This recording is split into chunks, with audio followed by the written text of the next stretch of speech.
नमस्कार मित्रांनो, मागील व्हिडिओमध्ये आपण सोप्या पद्धतीने वर्ग कसे काढायचे ते पाहिले। त्याच संख्यांचे वर्गमूळ कसे काढायचे ते आपण या व्हिडिओमध्ये पाहूया। पहिली संख्या आपण घेतली आहे 9025। 9025 या संख्येचे वर्गमूळ काढण्यासाठी पहिली दोन अंकी संख्या 90 ही आपण लिहून घेणार आहोत।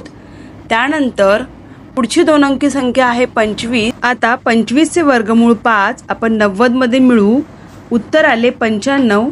अशा प्रकारे 9025 चे वर्गमूळ आहे 95। दुसरी संख्या आपण घेतली आहे 8464। यातील दोन अंकी पहिली संख्या आहे 84। त्यामध्ये आपण 64 चे वर्गमूळ मिळवणार आहोत। 64 चे वर्गमूळ आहे 8। 84 आणि 8 उत्तर आलं 92। अशा प्रकारे 8464 चं वर्गमूळ आहे 92।